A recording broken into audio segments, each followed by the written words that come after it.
म राजमोहन कोइराला। तपाईहरु हेर्दै हुनुहुन्छ brtnepal.com।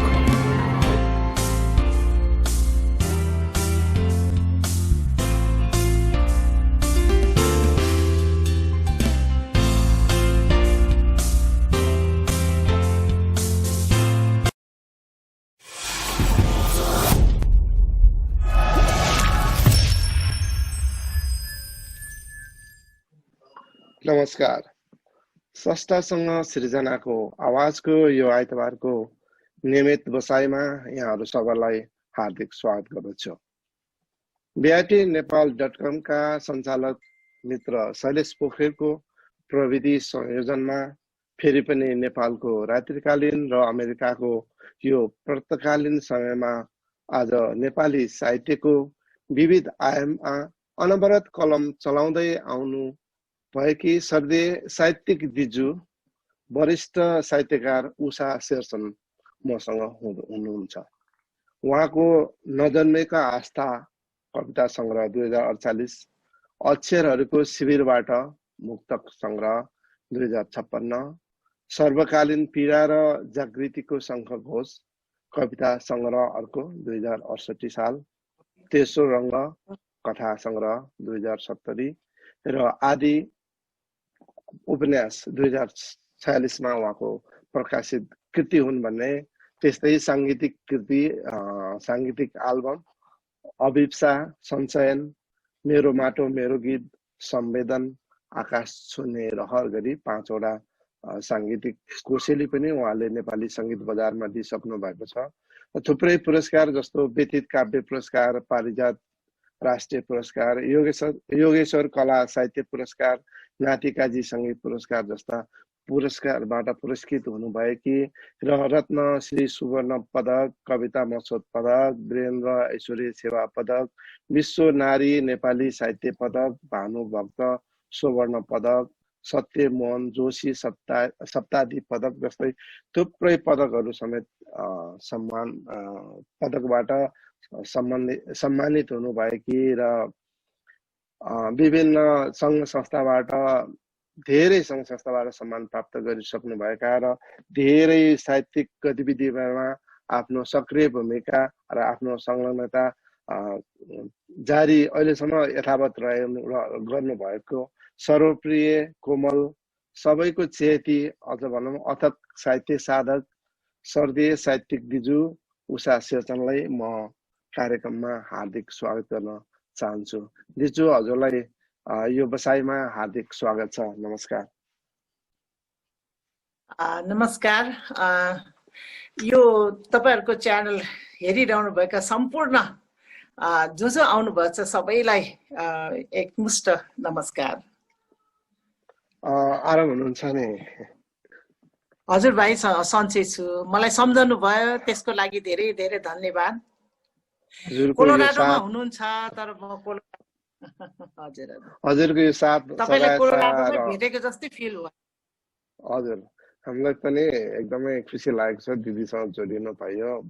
यो शुभ अवसर, शुभ क्षणको लागि हार्दिक नमन गरे। यो अहिलेको विषम परिस्थिति कोरोनाको कहरबाट सुरु गरौँ। यो समय, हजुरको समय कसरी बित्यो? यसलाई प्रतिकूल अनुकूल कसरी रूपान्तरण गर्नुभयो? कसरी दिनचर्या बित्यो? हुन त अघि नै हामीसँग अलिकति अनौपचारिक कुरा पनि भइसकेको छ, कृतिहरू निस्किँदै छन्।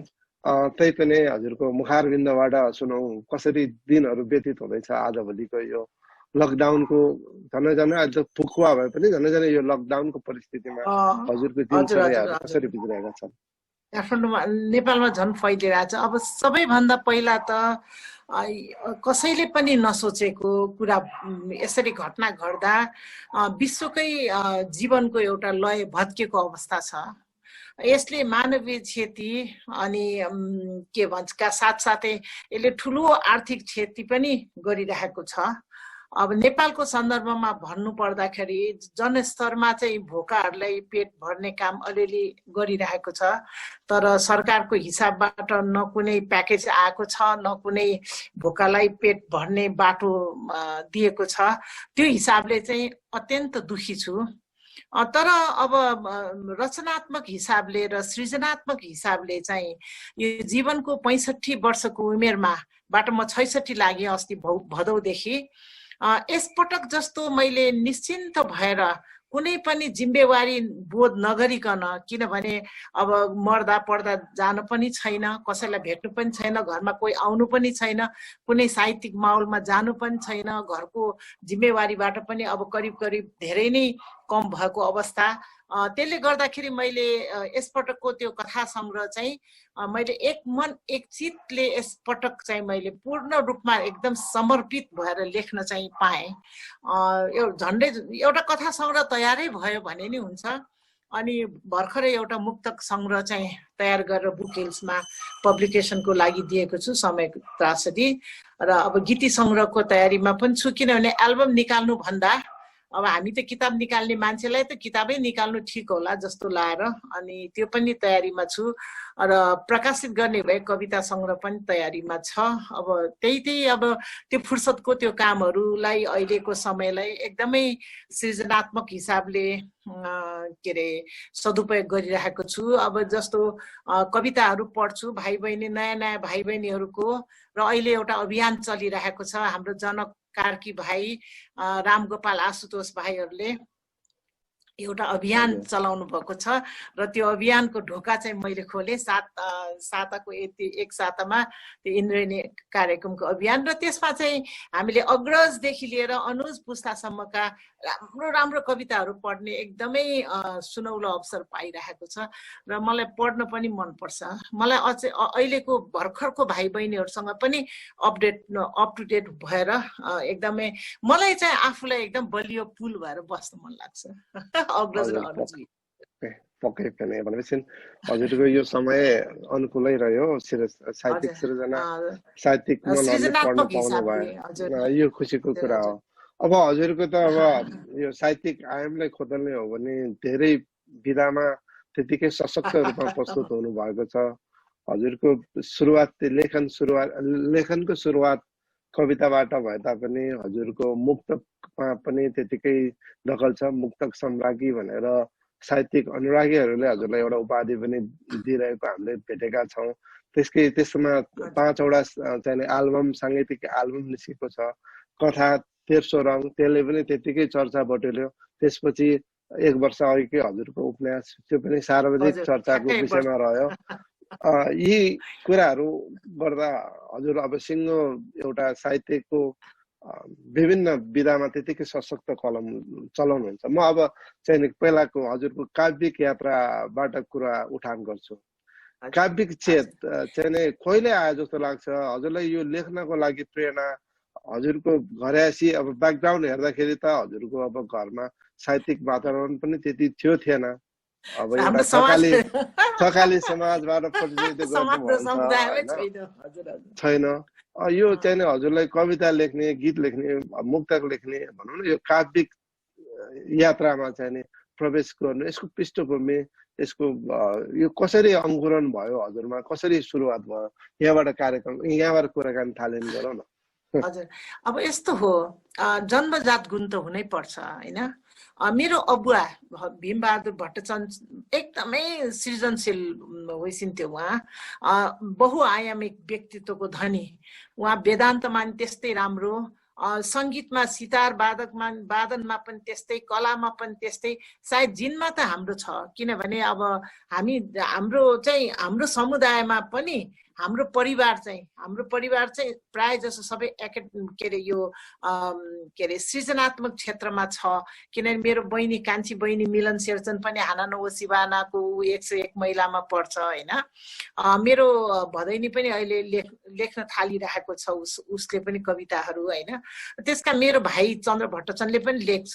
त्यसकारण हामीमा त्यो जिनमा त छ। तर पनि अब मैले कवि साहित्यकार हुला अथवा त्यो हुला भन्ने मैले त कुनै सपना देखेको थिएन। म संवेदनशील चाहिँ त थिएँ। जन्मजात गुणमा त हामीमा त हुनै पर्छ। तर अति नै संवेदनशील चाहिँ थिएँ म। अनि तर पनि साहित्य त हामीलाई साहित्य के हो, कुन चराको नाम हो, त्यो त के थाहा त थिएन हामीलाई, त्यस्तो के पनि थाहा थिएन होइन। अनि जब 7-8 क्लास कक्षामा पढेपछि होला 7, 8, 9 त्यति नै हुनुपर्छ, किशोर अवस्थाकै कुरा हो। अनि मेरो छिमेकी साथी हुनुहुन्थ्यो इन्दिरा बाटाजु, र अहिले श्रेष्ठ, मैले धेरै पटक भने पनि। अनि अनि मेरै कक्षाको त्यो पोखराको विन्ध्यवासिनी सिनेमा हलको मालिकको छोरी हुन्थ्यो शारदा दुवा, मेरो क्लास फ्रेन्ड थियो। उनीहरूले चाहिँ कताबाट त्यो साहित्यिक किताबहरू, उपन्यासहरू, प्रकाश कोविददेखि लिएर युधिष्ठिर शमशेर थापादेखि लिएर अब हाम्रो सबै त्यति बेला भेटाउने सबै किताबहरू उनीहरूले मलाई लुकाएर दिन्थे। इभन शिरीषको फुल त्यो सुम्नीमा समेत पढेको छु मैले होइन, त्यसरी उनीहरूले लुकाएर दिन्थ्यो। अनि त्यो साहित्यको चस्का यसरी पर्यो कि अब हाम्रो पालोमा चाहिँ साहित्य पढ्नु, त्यसरी के अरे कथाहरू, उपन्यासहरू विशेष गरेर त्यस्तो पढ्नु भनेको छोरी बेटी अहिलेको लागु पदार्थ खाने जस्तै बिग्रन्छ भनेर सोच, त्यो खालको सोच थियो नि त समाजमा। अनि हामीले त एकदम लुकेर, त्यो पनि त्यति बेला पोखरामा बत्ती थिएन, बिजुली बत्ती थिएन, त्यो टुकीमा राति सबै सुतिसकेपछि अनि लुकाएर, त्यो पनि बडो जतनले लुकाएर राखेको पुस्तकहरू हामीले पढ्नुपर्ने अवस्था थियो होइन। अनि त्यसपछि चाहिँ म एसएलसी सम्म चाहिँ पोखरामा, त्यति बेलासम्म पनि लेख्थेँ मैले, तर जुन लेखे पनि म आफै भित्र मात्रै सीमित थियो। त्यसपछि एसएलसी मैले पोखराबाट गरेर अनि म आइए पढ्न चाहिँ काठमाडौँ आएँ। काठमाडौँमा आएर मैले काठमाडौँमा आइए आरआरमा पढ्दा मेरो एकदमै मिल्ने साथी, मेरो सहपाठी चाहिँ अहिलेको नेपाल भाषाको प्रख्यात कवियत्री प्रतिसरा सायमी थियो। तर प्रतिसराले लेख्छ भनेर पनि मलाई थाहा थिएन, मैले लेख्छ भने प्रतिसरालाई थाहा थिएन। अब त्यो हामी त नोट कपीभित्र लुकाएर राख्ने धन्दा बाहेक त्यो प्रकाशित गर्नुपर्छ भनेर सोचै थिएन। जब म पोखरामा गएपछि, जब मैले फेरि म बिए पढ्न पोखरामा गएपछि, डिप्लोमा लेभल पोखराको पृथ्वीनारायण क्याम्पसमा पढेपछि 1 वर्षसम्म त मैले कसैलाई पनि भेटिनँ, साहित्यिक माहौलमा मैले त्यति उनी गरेन। दोस्रो वर्षमा चाहिँ सरू भक्तले चाहिँ त्यो पुरस्कार पाएको, यो कविता महोत्सवको पुरस्कार पाएको मैले समाचार चाहिँ रेडियोमा सुनेपछि ए भन्ने सोचेर, त्यो पनि थाहा थिएन कविता महोत्सव हुन्छ भनेर पनि थाहा थिएन मलाई होइन।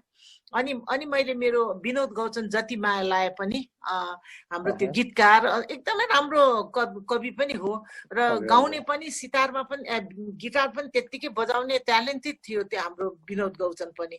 अनि विनोद त मेरो अहिले भान्जा हो, पहिला उहाँ चाहिँ मेरै मामाको छोरा हुनुहुन्थ्यो। अनि मैले विनोद यस्तो यस्तो सुने नि, ल मलाई पनि चिनाइदेऊ न भनेपछि अनि हामी त्यहाँ हाम्रो त्यो पृथ्वीनारायण क्याम्पसको गेटको ठ्याक्कै अगाडि एउटा गुरुङ सिनी फुपूको चमेना गृह थियो। ती पेटीमै गुन्द्रीहरू बिछ्याएर पेटीमा, अनि यतापट्टि चुलो पनि पेटीमै थियो। अनि त्यहाँ खाजा खानलाई जाँदाखेरि चाहिँ अनि हामी पहिलोचोटि त्यहाँ मैले भक्तलाई देखेँ त्यहाँ। अनि उसले, हाम्रो विनोदले चिनाइदियो, तिमीले चिन्ने भने होइन, उही त हो नि भनेर देखाइदिनु भएको थियो। अनि जब अनि भक्तलाई भेटेपछि अनि त्यसपछि बिस्तारै तीर्थलाई भेट्यो, प्रकटलाई भेट्यो, अनि हाम्रो त्यहाँ एउटा साहित्यिक माहौल नै जम्यो। त्यति बेला अरुण थापा पनि पोखरामै हुनुहुन्थ्यो, उहाँको बुवा चाहिँ नेपाल ब्याङ्कको हाकिम हुनुहुन्थ्यो। अनि त्यसपछि हाम्रो विक्रम दाई जति माया लाए पनि होइन, उहाँको त्यो आँखाको निद खोसी लाने, हाम्रो विक्रम दाईको गीतहरू सबै राम्रो छ, एकदम राम्रो छ विक्रम दाईको दाईहरू। अनि सबै एउटा जमातै थियौँ हामी त्यो त्यहाँ कलेजमा। अनि अभिनेता अर्जुन जङसाही भयो, उसको गर्लफ्रेन्ड त्यति बेला गर्लफ्रेन्ड जस्तै थियो, अनि अहिले पछि बिहा भयो उहाँसँग नै। अनि त्यसरी एउटा माहौल थियो। तर छात्राहरू चाहिँ कम थियो के, एकदमै थोरै। हाम्रो फ्याकल्टीमा त 3-4 जना मात्रै थियो होला सायद। अनि त्यसपछि अनि बल्ल मेरो अनि त्यही क्रममा मेरो नोट कपीबाट जिन्दगी कविता सारेर हाम्रो विनोद गौचनले के अरे गोर्खापत्रमा पठाइदिएपछि अनि मेरो औपचारिक सुरु भयो। मैले त्यो हराएँ भन्ने सोचिरहेको थिएँ।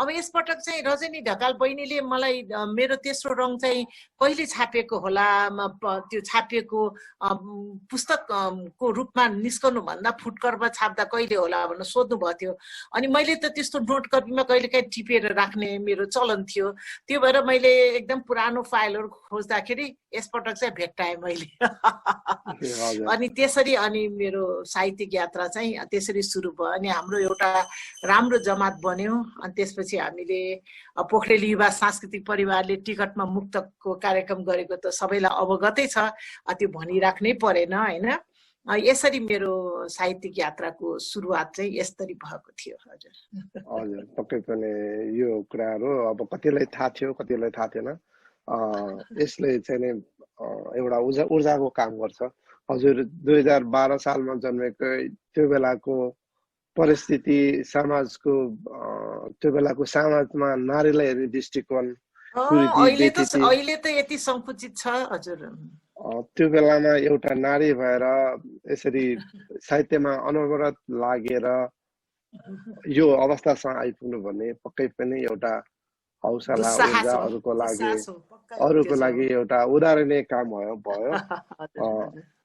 अब यसपछि हजुरको कवि काव्यिक कुराहरू भयो कविताको कुरा भयो गीत लेख्नलाई चाहिँ नि कहाँबाट गीत लेख्ने हजुरको पाटोलाई मैले बिस्तारै केलाउँदै छु मेरो गीत लेखनमा चाहिँ मेरो ख्यालको संयोजन भने पनि हुन्छ मलाई एकदमै गाउन मन पर्ने यति गाउन मन पर्ने मलाई यति नाच्न मन पर्ने तर त्यो दुईटैमा नजान्ने जिरो सुन्ने कोही छ भने मै छु है अनि त्यसपछि अनि के अरे एक दिन कस्तो भयो भने त्यो हाम्रो नरेन्द्र राज प्रसाई भाइले जीवनी लेख्ने गर्नुहुन्थ्यो त्यो पत्रिकाको नाम चाहिँ मलाई याद छैन अनि त्यो पत्रिकामा मेरो जीवनीमा मेरो मुक्तकको दुईटा मुक्तकहरू पनि राखेर उहाँले सबैसँग भेटे पनि यो मनले तिम्रै साथ रोजेको हुन्छ समथिङ त्यस्तै के थियो अनि त्यो देखेपछि चाहिँ पवित्र सुब्बा त्यति बेला पवित्र सुब्बाले याङजी नाना हैन तिमी तारे भिर गाइसक्नु भएको थियो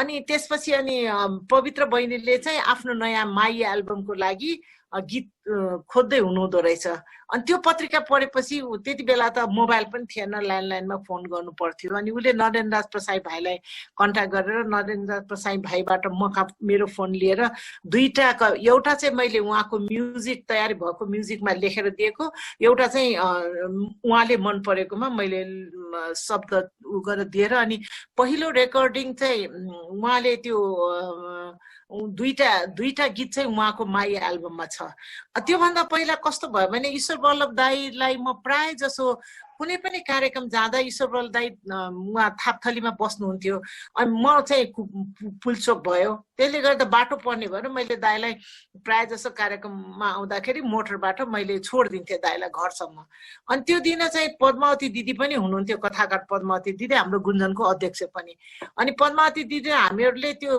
हाम्रो दाईको गीत नगेन्द्र शर्मा दाईको त्यस्तै के खटपट भयो थियो नि मैले ए दाई हजुरको गीत जस्तो लागेको थियो यो त नाम त यस्तो केटाहरूले के गर्छ खै भन्नुभयो म पनि यस्तै छु भन्नुभयो अनि मैले ठिकै छ नि त हामी रेडियो नेपालमा गएर हजुरको गीतहरू खोजिदिन्छौँ नि त भने ल हुन्छ नि त भन्नुभएको भएर अनि पद्मा दिएर म एक दिन समय मिलाएर त्यहाँ रेडियो नेपालको हातामा गएको थियो जाँदाखेरि बुलु मुकारुङ भाइलाई ठ्याक्कै भेटेँ अनि त्यो दिन मैले बुलु मुकारुङ भाइकै पनि गीत सुनेर गएको थिएँ पद्मा दिदीले गाउनु भएको थियो उहाँको गीत होइन उहाँको सङ्गीतमा अनि त्यसपछि जाँदाखेरि अनि ठ्याक्कै हातामा भेट भएपछि अनि पद्मा दिदीले बुलु मुकारुङ भाइलाई मैले पहिलोचोटि देखेको अनि उहाँ बुलु मुकारुङ भाइ भनेर चिनाइदियो अनि भाइले पनि स्पष्टसँग ए दिदी तपाईँको त कति मुक्तकहरू पढिरहेको हुन्छु कविताहरू पढिरहेको हुन्छ तपाईँले यति राम्रो कविता मुक्तक लेख्नुहुन्छ तपाईँले गीत त लेख्नुहुन्छ मलाई गीत लेख्नु ल यसपटकको राष्ट्रिय गीत महोत्सवमा चाहिँ हजुरको गीत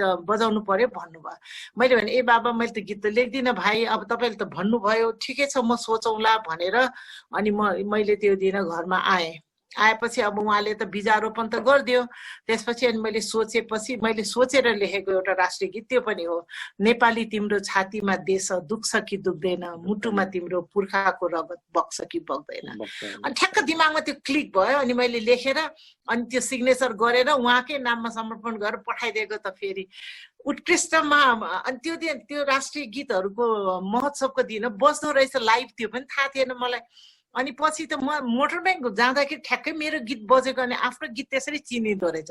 अब यो त मेरै गीत हो भन्ठाने अनि बजेको पछि उत्कृष्टमा पनि पढेर अनि त्यो उत्कृष्टमा 10 मा पढेको गीतहरू चाहिँ रेडियो नेपालले नै रेकर्ड गरिदिने प्रावधान रहेछ। अनि त्यसमा उषा किरण अधिकारीको स्वर छ अनि सरला राई र पार्वती राई हुनुपर्छ बहिनीहरू अनि उहाँहरूले गाउनु भएको छ बुलु मुकारुङ भाइको सङ्गीतमा। अनि मेरो पहिलो औपचारिक रेकर्डिङ चाहिँ त्यसरी भएको हो। त्यसरी मैले जानेर अथवा नियतिले मलाई गीतकार बनाएको त्यसरी। अनि त्यसपछिको अर्को रमाइलो प्रसङ्ग छ। अनि हाम्रो त्यति बेला नरेन्द्र प्रसाद भाइले आफ्नो शिखा एल्बमको तयारीमा दिलमा दिदीलाई बोलाएको रहेछ। दिलमा दिदी धेरै वर्षपछि नेपाल आउनुभएको। अनि त्यसपछि दिलमा दिदीलाई उहाँले आफ्नो घरमा लन्च मोमो खाने प्रोग्राम रहेछ, जाडो महिना थियो, बोलाएको रहेछ। अनि त्यसपछि अनि म एकदमै दिलमा दिदीको फ्यान फेरि म। अनि त्यसपछि अनि भाइले फोन गर्नुभयो, दिदी के अरे दिलमा दिदी भन्नुभयो। दिदी बिहान लन्चको हामी मोमो खाने प्रोग्राम छ, तपाईँ पनि यहाँ आउनु, तपाईँलाई मनपर्ने गायिका आउनुभएछ भन्नुहोस्। मैले दिलमा दिदी भनेको त भन्नुभयो। अनि त्यसपछि म गएपछि त्यहाँ चाहिँ हाम्रो रमा सिंह हुनुहुन्छ, त्यति बेला उहाँले टेलिभिजनमा काम गर्नुहुन्थ्यो। रमा सिंह बहिनी पनि हुनुहुँदो रहेछ। अनि हार्मोनियम समातेको एकजना प्रौढ व्यक्ति पनि त्यहाँ देखेँ मैले, उहाँ रत्नबहादुर दाई भनेर, मलाई थाहा पनि थिएन। त्यसपछि गएको दिलमा दिदीसँग भेटेँ, कुरासुरा गरेँ। अनि त्यसपछि रत्नबहादुर दाई पनि त्यहीँ हुनुहुँदो रहेछ, उहाँले पनि सङ्गीत दिनुभएको रहेछ। अनि रत्नबहादुर दाईलाई परिचय गराउनु भयो यस्तो यस्तो भनेर। अनि त्यो भाइ त अलिक मुह फट्छ नि त फेरि, ए दिदी उहाँले पनि के अरे गीत लेख्नुहुन्छ नि, दिलमा दिदीले गाइदिनु न, उषा दिदीको गीत उषा दिदी पनि लेख्नुहुन्छ नि, त्यत्तिकै लगाइदिनु भयो है। मैले त्यो गीत केही उनी छैन, मलाई त अप्ठ्यारो जस्तो नि लाग्यो। अनि दिदीले कस्तो सहजै हुन्छ नि, किन नहुनु, म अहिले आएको छु, म गाउँछु नि भन्नुभयो। त्यसपछि फेरि दिमागमा अब के लेख्ने है, मसँग गीत पनि थिएन, मेरो कुनै तयारी पनि छैन। अनि त्यसपछि रत्नबहादुर दाइले के भन्नुभयो भने, यस्तो गर्नु बहिनी, अहिलेसम्म महिलाहरूको गायिकाहरूले मात्रै एकै स्वर दिएको एल्बम निस्केको छैन, तपाईँले चाहिँ गीत लेख्दै दिँदै गर्नुहोस्। अनि सबै यो अग्रजदेखि अनुजसम्म, अहिले गाएको अनुजसम्मको स्वरहरू सबै समेटेर चाहिँ एल्बम बनाउँला भन्नुभयो। ल हुन्छ भनेर नि आएपछि। अनि मैले खोलाको दुई किनार भयो तिम्रो र मेरो पिरती, कहिले नमेटिने तृष्णा भयो तिम्रो र मेरो जिन्दगी, त्यो कविता त्यो गीत लेखेँ। अनि वास्तवमा त्यो गीत सुनिता सुब्बाको भागमा परेको थियो। अनि दिलमा दिदीको भागमा अर्कै गीत थियो। तर हाम्रो रत्नबहादुरले ए दिलमा तिमीले यो गाऊ के, तिम्रो स्वरलाई यो गीत एकदमै सुहाउँछ, यो गीत कति हिट हुनेछ, ल तिमीले हेर न भन्नुभएको थियो। तर रत्नबहादुरले जे भन्नुभयो उहाँहरू त तिमी चल्दो रहेछ, साथीहरू जस्तो भयो समकालीन, नभन्दै त्यो साँच्चै नै यति सुपर डुपर हिट होला भनेर त मैले कल्पना पनि गरेको थिएन। त्यसरी अब हाम्रो के अरे दिलमा दिदी, अनि त्यसपछि कुन्ती मोक्तान, अनि हाम्रो विमला राई, सपना श्री, अनि त्यसपछि सुनिता सुब्बा, अनि हाम्रो सुकमित गुरुङ, पवित्र सुब्बा, अनि त्यसपछि लोचन भट्टराई, अनि शर्मिला बर्देवा र एकजना को छुटाएँ मैले, लासमित राई, उहाँहरू 10 जनाले मेरो गीतमा सबैले आफ्नो आफ्नो स्वर दिनुभएको छ। र त्यो चाहिँ रेडियो नेपालबाट लाइभ टेलिकास्ट विमोचन चाहिँ रेडियो नेपालबाट लाइभ भएको। र त्यसमा पहिलो सङ्गीतकार कोइली देवी दिदी प्रमुख अतिथि हुनुहुन्थ्यो, विश्वनारी रत्न हाम्रो डाक्टर बानिरा गिरी दिजु, अनि ईश्वर बल्लभ दाई, अनि त्यसपछि कृष्णहरि बराल जीले चाहिँ उहाँ समीक्षात्मक टिप्पणी गर्नुभएको थियो, प्रकाश सामीले चाहिँ उद्घोषण गर्नुभएको थियो। र त्यो कार्यक्रममा चाहिँ सबै गायिकाहरूले लाइभ गाउनु भएको थियो। अनि खाली दिलमा दिदीको चाहिँ ब्रजेश खनालले एक्टिङ पनि उहाँले गर्नुभएको छ, निर्देशन पनि उहाँले गर्नुभएको भएर त्यो एउटा म्युजिक भिडियो पनि त्यही लन्च गरेर, अनि कान्तिपुर एफएमबाट पनि लाइभ, नेपाल टेलिभिजनबाट पनि लाइभ गएको भएर नेपाल टेलिभिजनमा त्यो रेकर्ड त पक्कै पनि छ होला, खै अब मैले ल्याएको छैन, मसँग त छैन, तर मेरो उसमा सुट गरेको पनि हुन त पर्छ मसँग पनि। हजुर, त्यसरी म गीतमा चाहिँ ख्यालमा आएको। अब यो कुराकानीलाई हामी एकछिन आएर पनि 5 वटा एल्बम बनायो। अनि यहाँ त्यसपछि एकछिन चाहिँ नि अब हाम्रो यो संवादलाई रोकेर हजुरको यहाँ मुक्तक सुन्ने यहाँ फरमाइस पनि आइरहेको छ। अब यो संस्थासँग सिर्जनाको आवाज कार्यक्रमको फर्माटै यहाँ चाहिँ केही मुक्तको लागि मैले हजुरलाई हार्दिक अनुरोध गरेँ। त्यसपछि यहाँ थुप्रो हजुरलाई अब हजुरको शुभचिन्तकहरूको कमेन्टहरू आइरहेछ। एकचोटि म मैले त यहाँ देखिन्न रहेछ हजुर। म एकचोटि अनि हजुरलाई यो कमेन्ट पढेर सुनाउँछु। पहिला हजुरको केही सृजनाहरू सुनौ, त्यसपछि म कमेन्ट सुन्छु र फेरि हामी कुराकानीमा जोडिन्छौँ। हजुर, मैले चाहिँ यसपटकको मुक्तकहरू चाहिँ जीवन आफ्नै दृष्टिकोणको बारेमा एउटा सिङ्गो मुक्तक सङ्ग्रह निकाल्छु भनेर सोचेको थिएँ।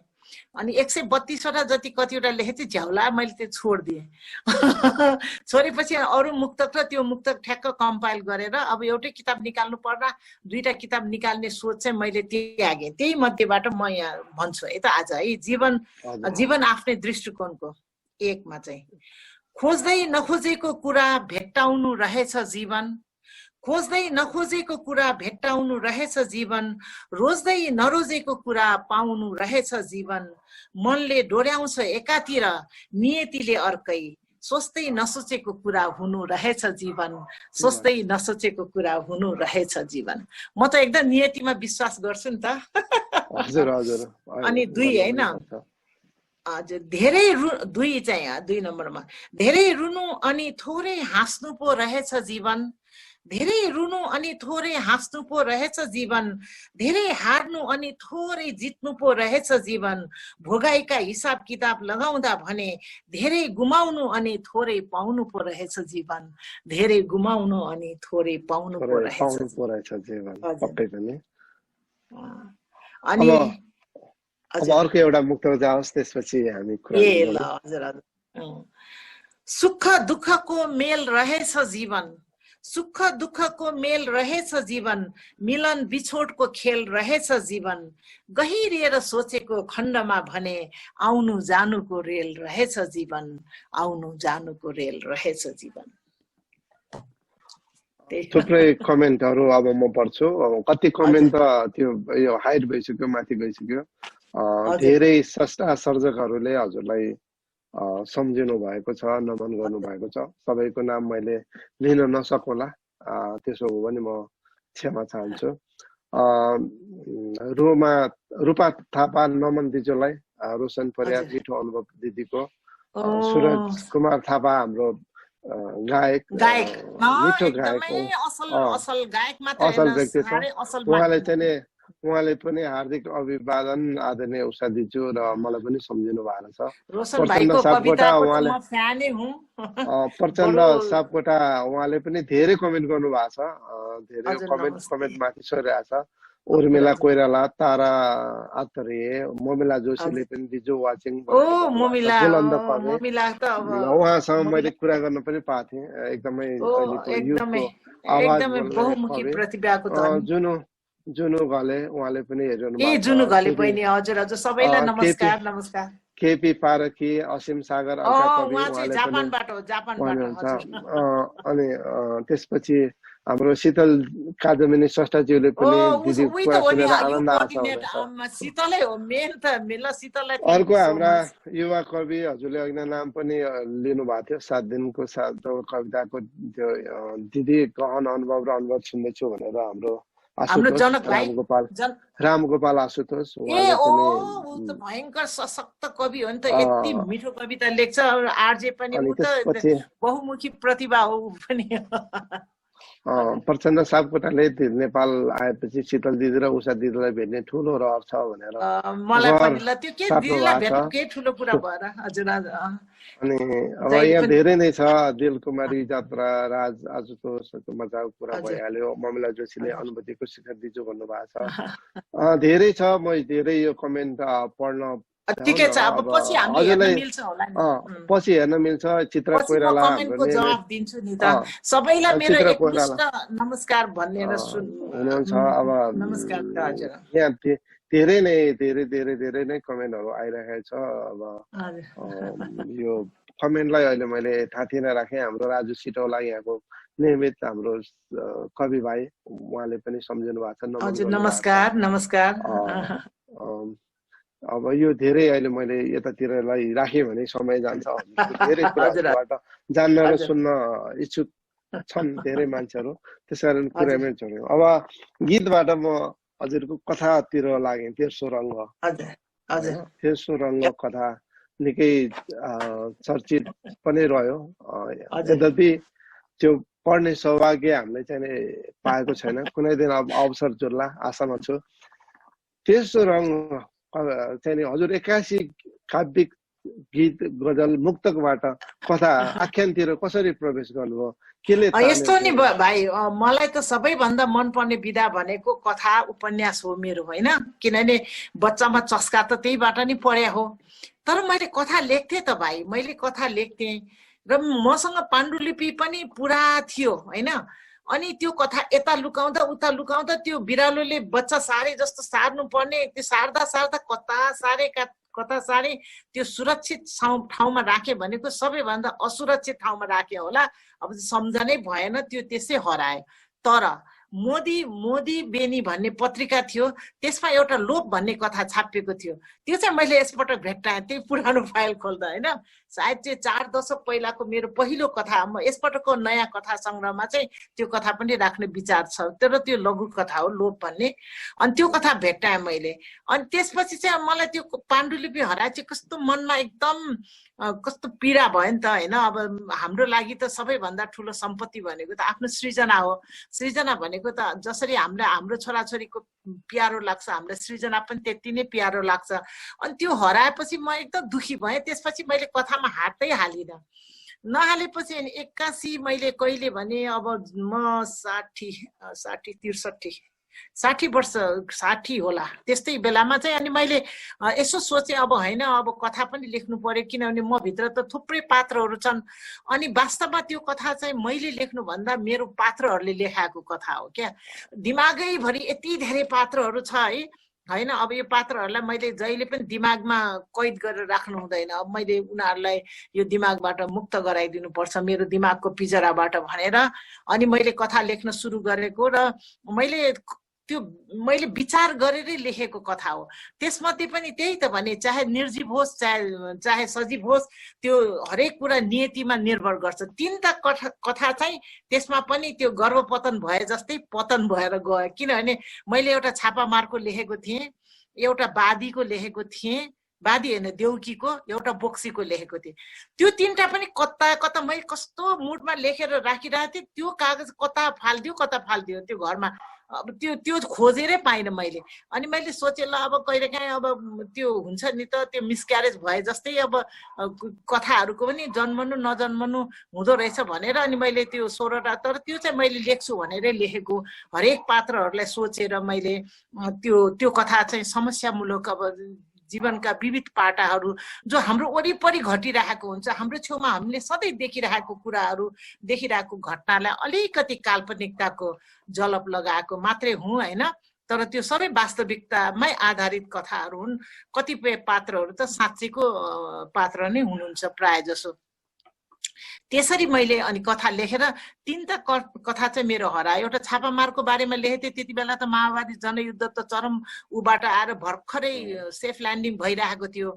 अनि त्यो छापामारको एकदम मुडमा लेखेको थिएँ, एकदमै राम्रो भएको थियो त्यो कथा।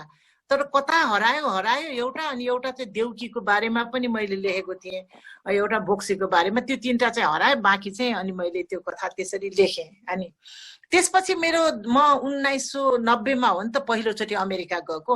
म त अमेरिकाको अब म घुम्न बाँकी भनेको अलास्का, अनि त्यसपछि हवाई र मेन, त्यो 3 ठाउँ बाहेक म पुरा अमेरिका सिद्धिसक्यो मेरो त, होइन, घुमेर।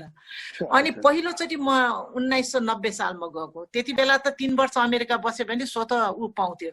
यो रोनाल्ड रेगनबाट को पालोदेखि चाहिँ अलिक कडा गरेको। त्यति हामी जानेसम्म त्यस्तो कडा पनि थिएन, यस्तो चेकिङको त्यस्तो केही पनि थिएन, सजिलो थियो अमेरिका जान, त्यस्तो केही गाह्रो जस्तै नि लागेन मलाई, होइन? अनि त्यसपछि त्यो बेलादेखिको कतिपयको पात्रहरू धेरै तहमा जमिरहेको पात्रहरूलाई चाहिँ फेरि यसपल्टको लकडाउनमा चाहिँ पुरा निखार्दिएँ मैले। सबैलाई मेरो दिमागको मेमोरीबाट मुक्त गरिदिएर अर्को कथा सङ्ग्रह पनि कथा प्रकाशन गरे पनि अब हुने तयारीमै छ। त्यस्तो भएको, त्यसरी लेखेको मैले कथा चाहिँ। मैले जानी लेखेको। लेख्छु भनेरै लेखेको हजुर। हजुर भने पात्र र परिवेशले हजुरलाई डोराएर कथातिर पुर्यायो, हजुर माध्यम हजुर बनेर पात्रले लेखाएको लेखाएको कथा हो।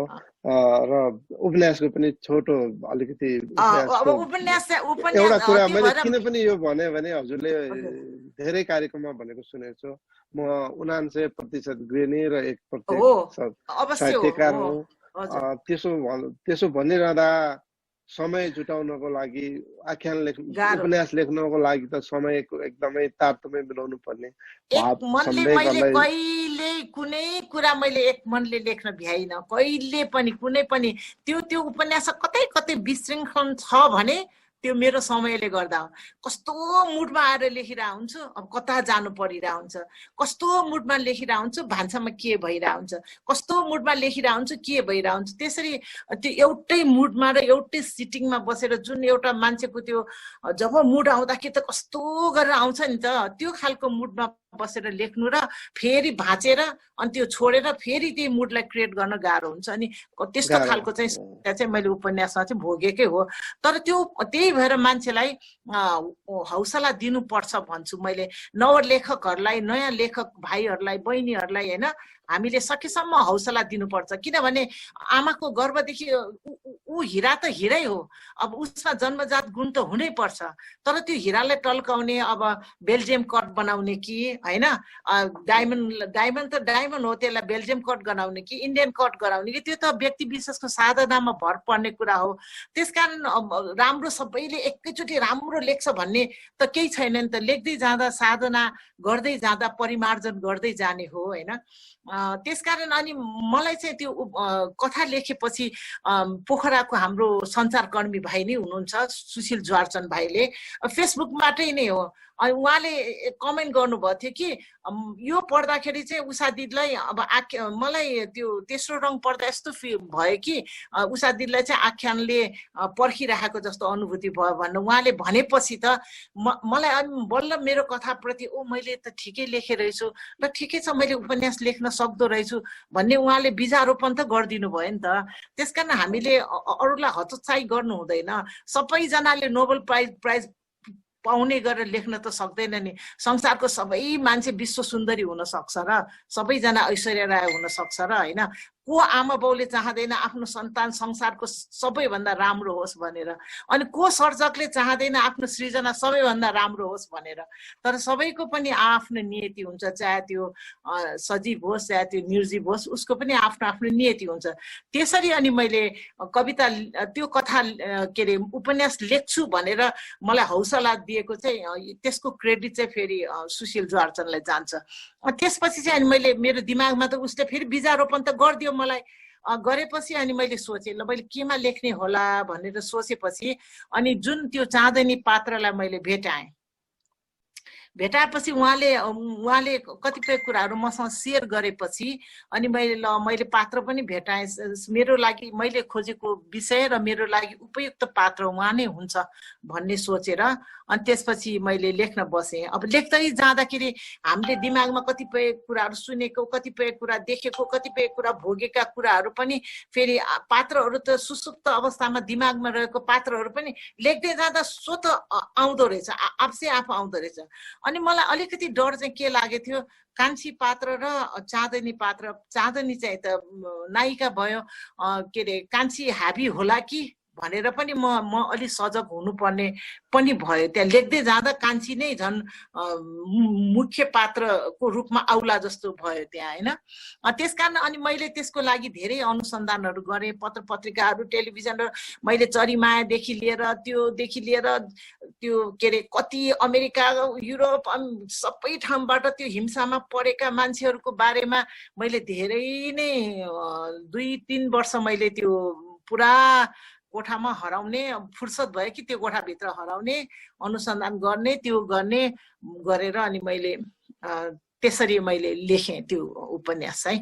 तर मैले सोचेको भन्दा मैले यति सफल होला अथवा यति मन पराउनु होला अथवा यति राम्रो सोच्नु होला भनेर चाहिँ मैले सोचेको थिएन। किनभने मैले कुनै पनि कुरामा मलाई चाहिँ जहिले पनि पुस्तकहरू निकाल्दा भर्खरै परीक्षा दिएको विद्यार्थीहरू हुन्छ नि हैन, त्यस्तै डर चाहिँ लाग्छ, अझै पनि लाग्छ डर हैन, किनभने म त्यस्तो एकदमै लेख्ने खालको मान्छे पनि होइन हैन, म त थोरै लेख्छु।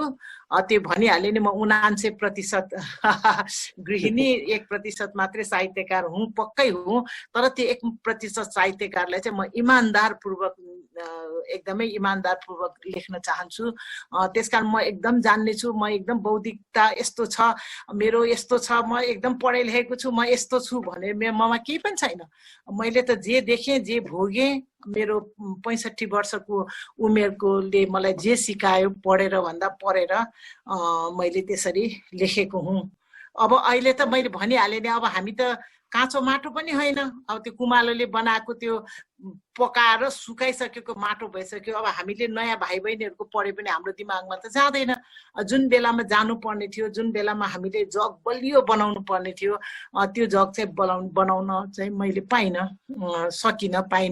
अब हामी त त्यस्तो उबड खाबड बाटोमा हिँड्यौँ, हामीले आफैले नै त्यो उबड खाबड बाटोलाई सम्यायौँ, आफैले नै हामीले ग्राभल बिछ्यायौँ, हामीले पिच गरेर राजमार्ग आफै खडा गरेर यो मोडसम्म आइपुगेको हुँ। त्यसकारण त्यसको क्रेडिट त कसैलाई पनि जाँदैन, मलाई नै जान्छ फेरि। त्यसकारण त्यो दुस्साहस चाहिँ मैले गरेकै हुँ।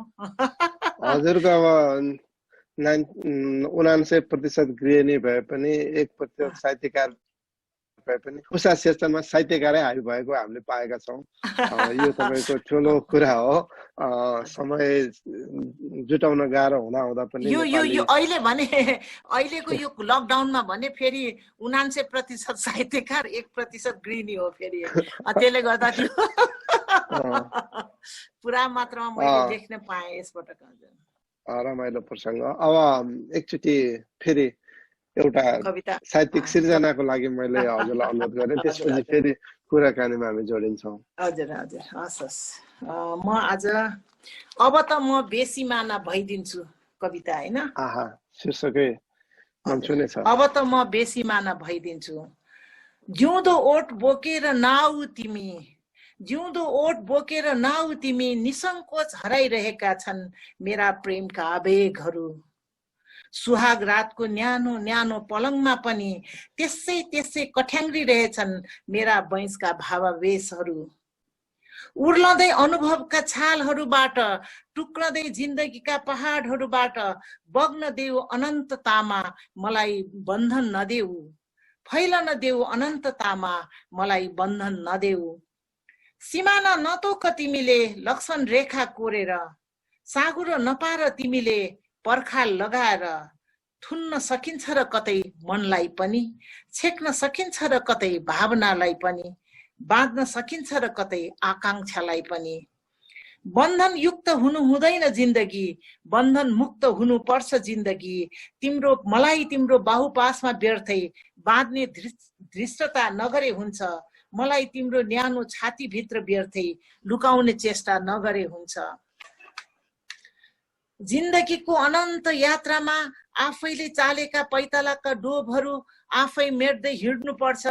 आफन्त जस्ता लाग्ने सबैका अनुहारहरू सोत बिर्सदै जानु पर्छ। पाखुरा नसमाउ जाने बेलाको साइतमा, बाटो नछेक हिँड्ने बेलाको साइतमा, तिम्रो र मेरो ट्रेजेडी भन्दा पर एउटा अर्को ट्रेजेडी पनि छ, श्वेत र अश्वेतको। एउटा अर्को ट्रेजेडी पनि छ, जात र भातको। अर्को एउटा ट्रेजेडी पनि छ, लोग्ने मान्छे र स्वास्नी मान्छेको। अर्को एउटा ट्रेजेडी पनि छ, जन्मनु र मर्नुको। दिग्भ्रममा नपर, दृष्टिभ्रममा नपर, जिन्दगी त मात्र एउटा किम्बदन्ती हो, जिन्दगी त मात्र एउटा इन्द्रजाल हो, जिन्दगी त मात्र एउटा माया जाल हो, जिन्दगी त मात्र 2 दिनको घाम छाया हो। यहाँका हरेक मायावी अनुहारले हरेकलाई यस्तै गरी छक्काइरहेछ। यहाँका हरेक मायावी दृश्यहरूले हरेकलाई यस्तै गरी लोभ्याइ राखेको छ। यहाँका हरेक मायावी प्रेमका लहराहरूले हरेकलाई यस्तै गरी बेरी राखेको छ। आकाश त त्यसै पनि उच्च छ जसको कुनै अन्त नै छैन, क्षितिज त त्यसै पनि विशाल छ जसको कुनै सीमा नै छैन, मन त त्यसै पनि मुक्त छ जसको कुनै बन्धनै छैन। फुकाइदेऊ भ्रमका गाँठोहरू, म बन्धन मुक्त भएको हेर्न चाहन्छु। च्यातिदेऊ भ्रमका पर्दाहरू, म निसङ्कोच एक अर्कालाई हेर्न चाहन्छु। विभाजित रेखाहरू कोरेर संकीर्ण बनाउन नखोज तिमी, सीमाबद्ध गरेर संकुचित पार्न नखोज तिमी। साराका सारा सिमानाहरू तोडेर अब त म बेसिमाना भइदिन्छु, अब त म बेसिमाना भइदिन्छु, अब त म बेसिमाना भइदिन्छु। यही हो कविता सिद्धियो। हजुर एकदमै मिठो कविता। यो कविताको चाहिँ नि हाम्रो अर्का कवि हरिबस्तकरले आहा मनमयश्वती दिदीको कविता मन सुने भनेर कमेन्ट गर्नुभएको छ। धेरै कमेन्टहरू छन्, मैले सबै कमेन्ट अहिले पढ्न सकेको छैन। सबैलाई थ्याङ्क यू धेरै धेरै धन्यवाद। पछि हामी यसलाई सम्बोधन गर्नुपर्छ, गरौँला। यहाँ हजुरको झन्डै 109 वटा कमेन्ट छ। त्यो सबै comment thank you so much सबैलाई एकदमै धेरै धेरै साहित्यिक मनहरू, धेरै शुभचिन्तकहरूले हजुरको यो जोस जाँगर ऊर्जा 65 वर्षको पट्टो जवानीको 66 जवानीको हजुरको सरल व्यक्तित्वको कुराहरू पनि आइरहेको छ यहाँ। यो कुराहरू मैले अहिले एकमुष्ट अलिकति सम्बोधन जस्तो गरेँ।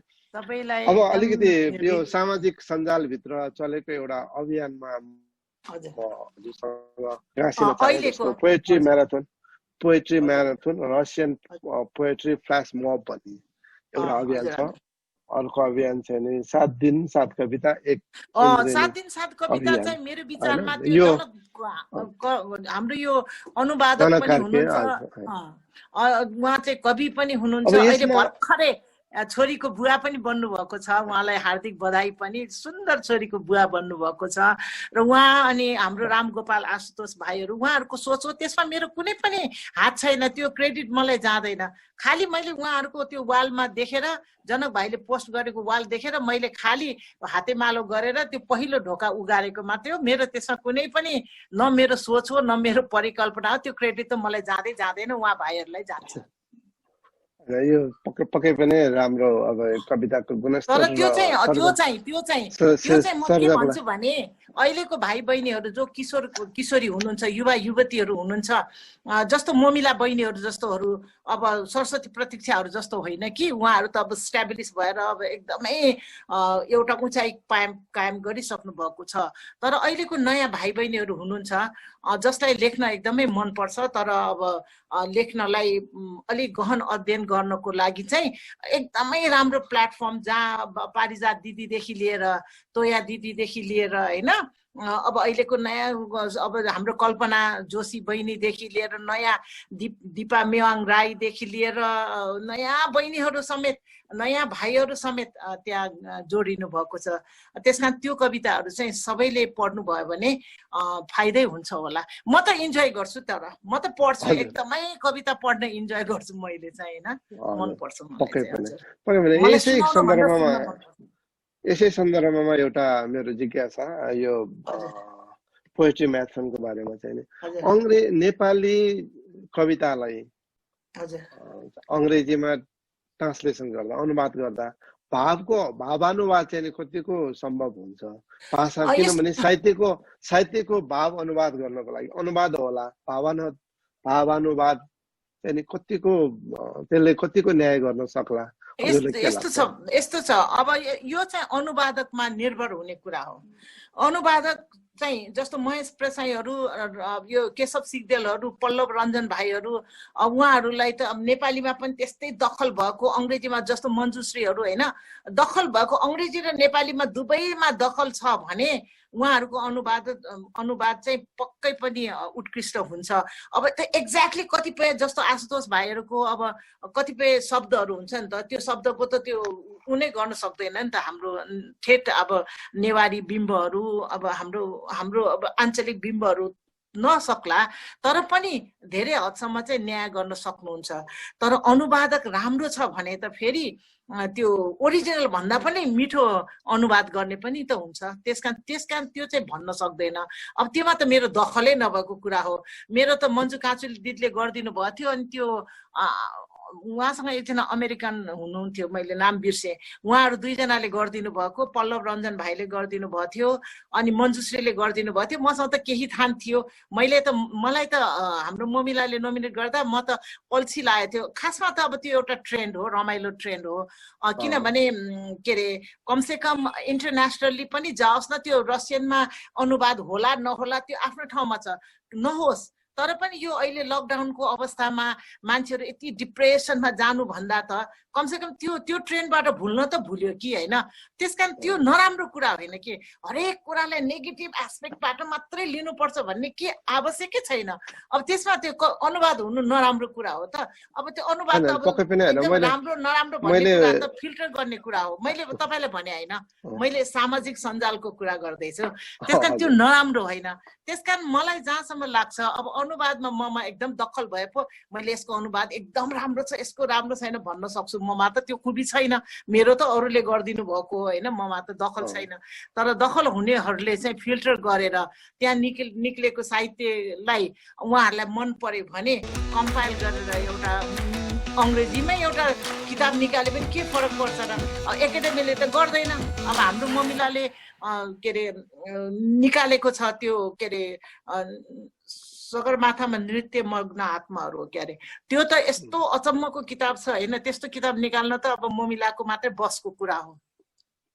अब ममिलाले नि यो सामाजिक सञ्जालभित्र यी कुराहरू, यी यावत कुराहरू उठेको भएर दिदीको दृष्टिकोण के रहेछ भनेर मैले यसलाई उठाएँ। म त पोजिटिभ छु। म त कुनै पनि कुरा मलाई त नेगेटिभली सोच्न पनि आउँदैन। म कहिले पनि नेगेटिभ सोच्न पनि सोच्दैन।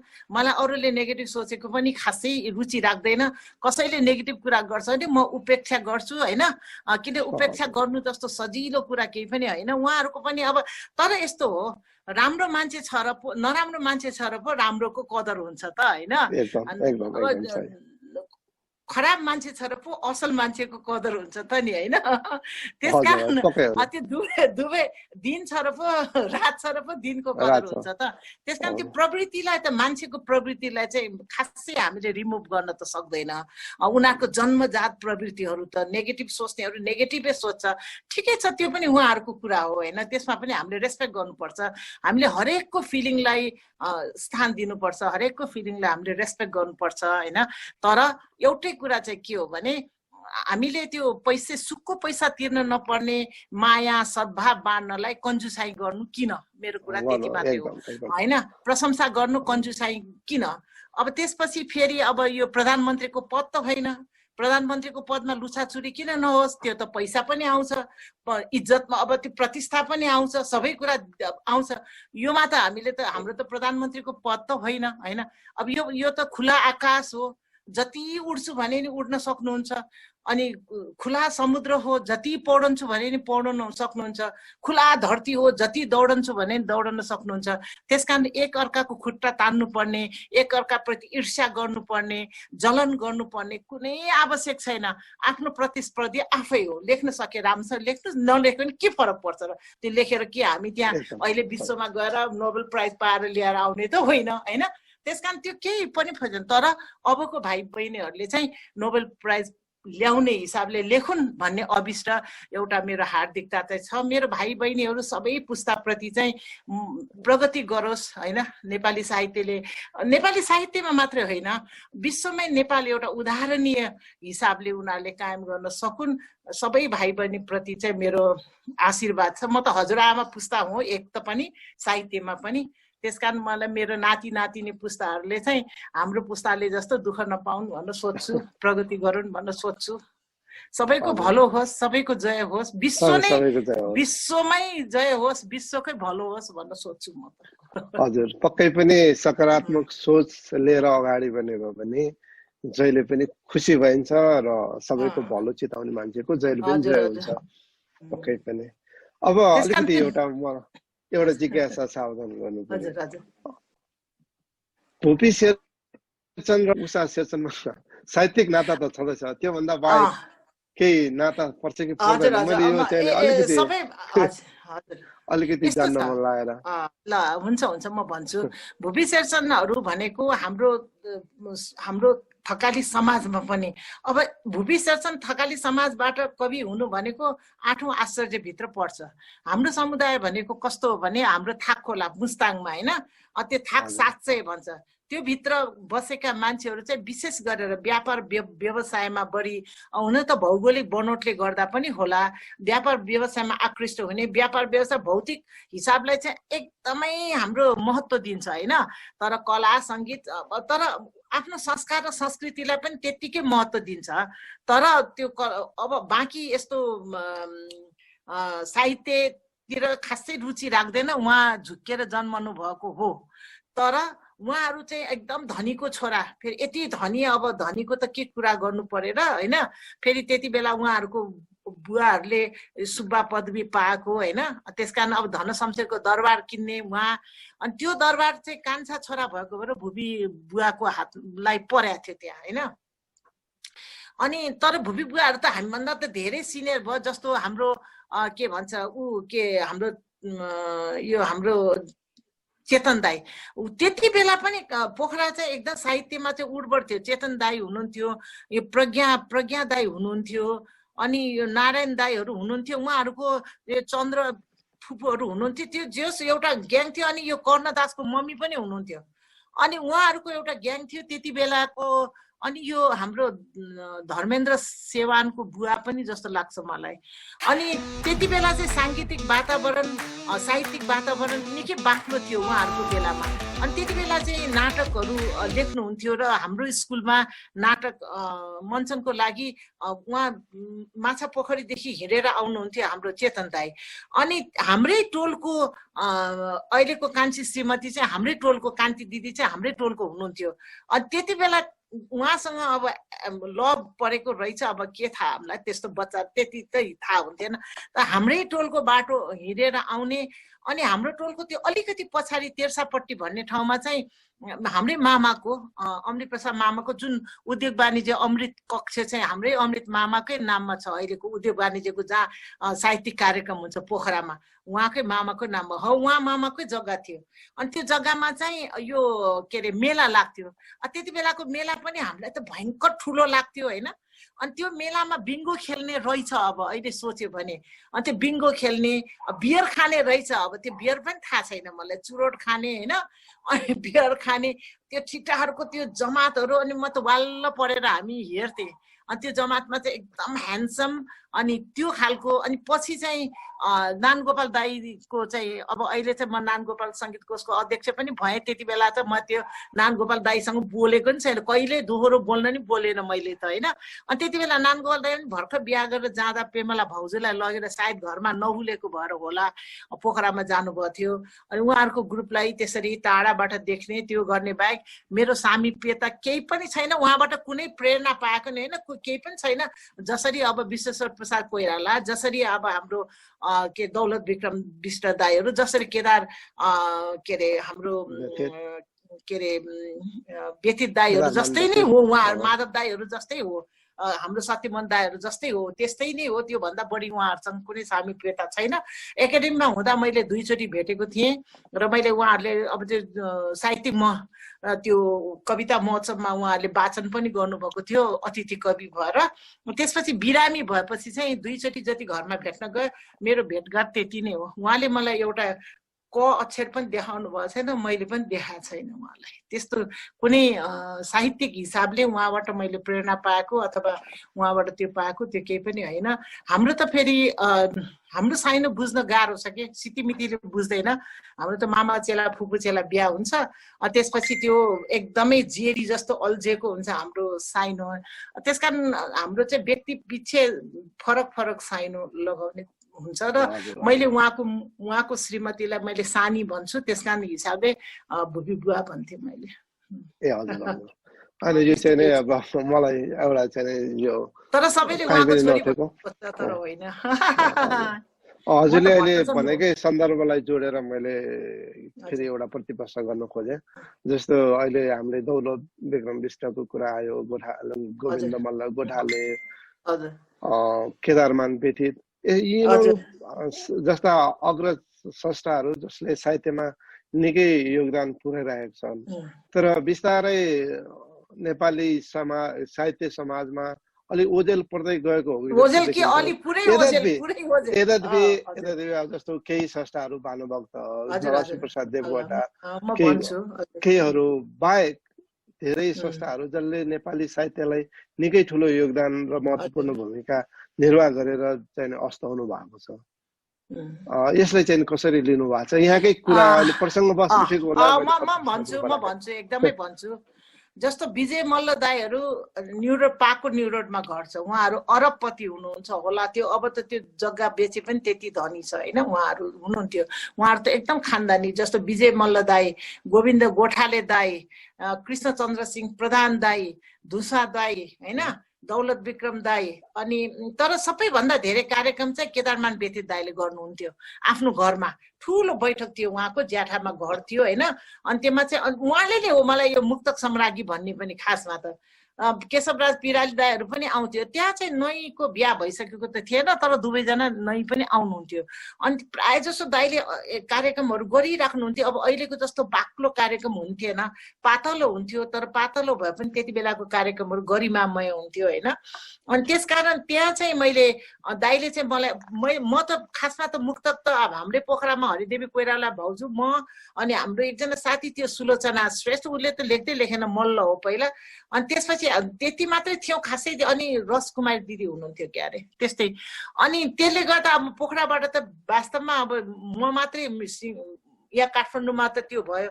अनि त्यसले गर्दा उहाँ दाईले मलाई खासमा जिस्क्याएर भन्नुभएको। अनि त्यही कुरालाई चाहिँ नईले कन्टिन्युटी गरेको मात्रै हो होइन। मैले त न कहिले कुनै पुरस्कार चाहे, न मैले कुनै सम्मान चाहे, न मैले केही पनि कुरा अपेक्षा भनेको ममा साहित्यप्रतिको बाट कुनै अपेक्षा छैन। मेरो धर्म भनेको लेख्ने हो होइन। त्यो सृजनामा लाग्दै गर्दा त्यो आफसे आफ भेटिने खुसीहरू हो।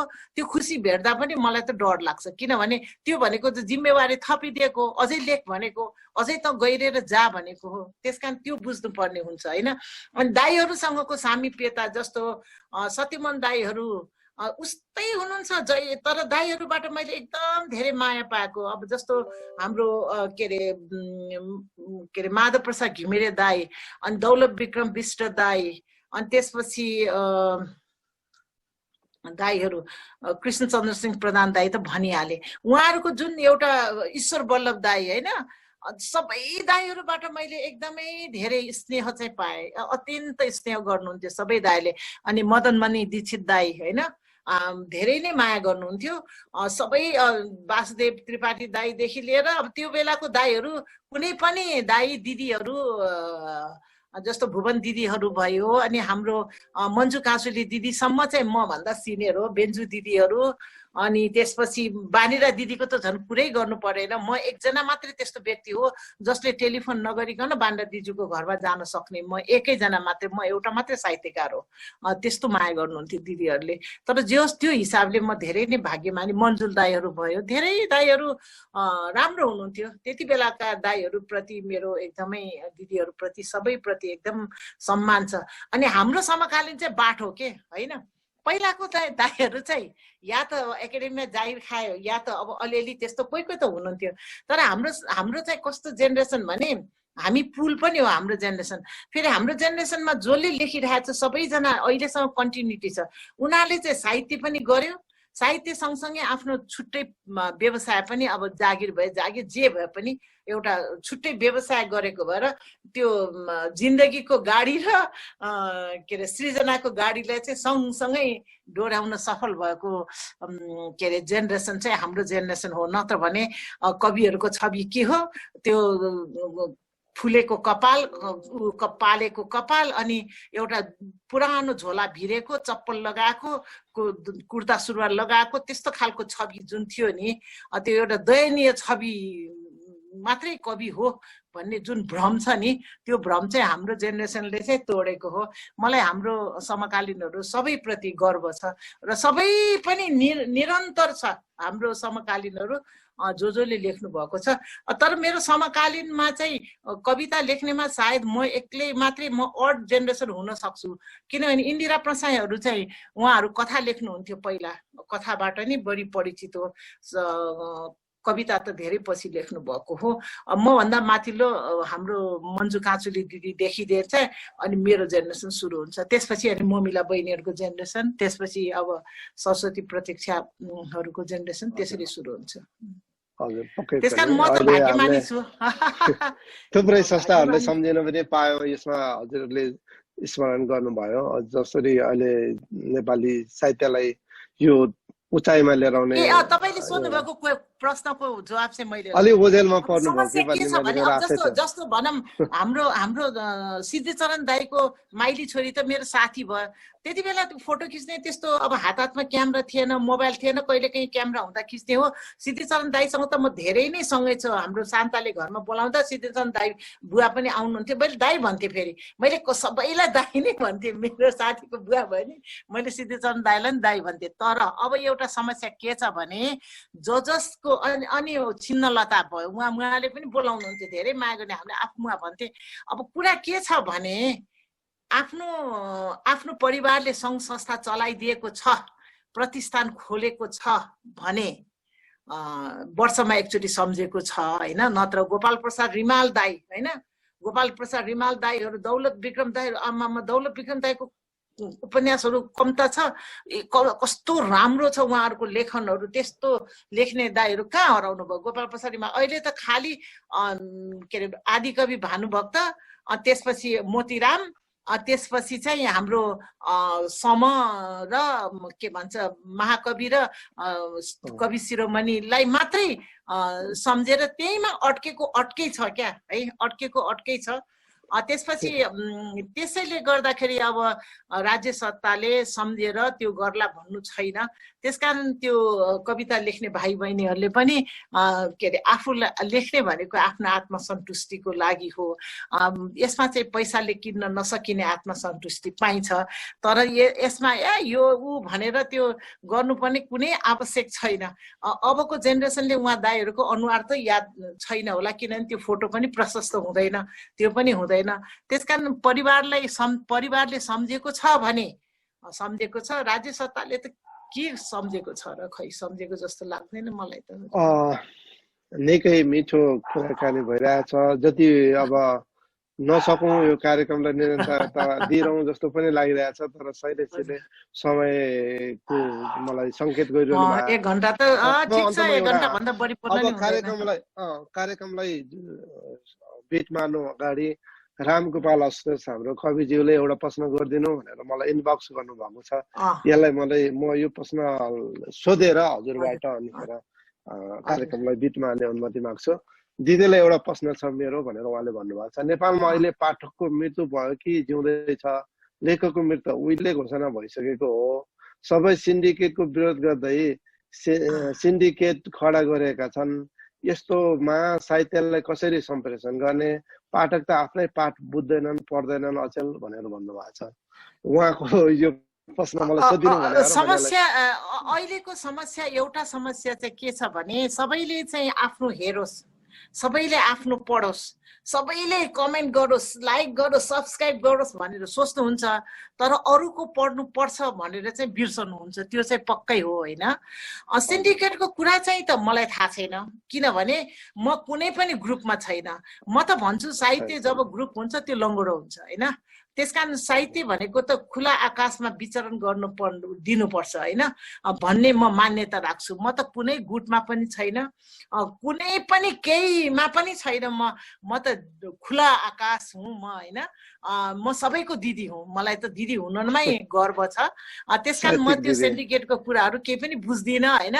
गुटबन्दी छैन, छ, तर पनि त्यो यो काम भनेको समालोचकको काम हो क्या। हाम्रो काम भनेको सृजना गर्नु हो। समालोचक अब अहिले समालोचकले पनि किन गरोस्, किन गर्ने? च्याउ उम्रेको जस्तो के अरे किताब पढेर त्यो पनि यस्तो महँगीलाई धानेर काठमाडौँमा आलु कति पुगिसक्यो थाहा छ? किलोको 125 रुपियाँ पुगिसक्यो आलु होइन, अब 140 रुपियाँ पुगिसक्यो किलोको गोलबेरा। अब तपाईँहरू अब प्याज त झन् कति बढेको छ भनेपछि त्यस्तो महँगीलाई धानेर अर्काको किताब पढेर त्यो भित्र डुबेर अनि त्यस्तो गाल्पा र बिरामा कसले हात हाल्छ? एउटा कुरा। तर अब त्यसकारण समय भनेको पैसा हो, समय भनेको मूल्य हो। चाहे तपाईँहरू मैले एनआरएनहरूमा पनि तपाईँहरूले पनि अब त्यो सोच्नुपर्ने अवस्था के छ भने या त अब त्यो एकाडेमीले अथवा राज्यले अब अथवा संस्कृति मन्त्रालय कसैले एउटा पर्मानेन्टली जागिरै दिएर होइन, यति दशकदेखि यति दशकसम्म यतिदेखि यतिसम्म प्रकाशित कृतिहरू सबै पढेर फुल टाइम जागिर दिने अथवा प्रोजेक्टको रूपमा, प्रोजेक्ट पनि त चलन छ नि त, यति लाखको प्रोजेक्ट ल यतिमा सिद्ध्याउ भन्यो भने गर्नु पनि ठिकै हो। न त किन गर्ने, म त गर भन्दै भन्दिनँ, किन गर्ने अर्काको उमा डुबेर त्यो। अब त्यसपछि के छ, अब त जसले चिनेको छ उसले गर्ने, जसले गरेको छ त्यो गर्ने, त्यो त स्वाभाविक कुरा हो, उनीहरूकै पढ्छन् उनीहरूले गर्छन्। त्योमा पनि कुरा गर्नुपर्ने के आवश्यक देख्दिनँ। या त राज्य सत्ताले या त तपाईँहरू जस्तो अब जस्तो एनआरएन के संस्थाहरू छन् अति बृहत रूपमा गर्नुपर्छ।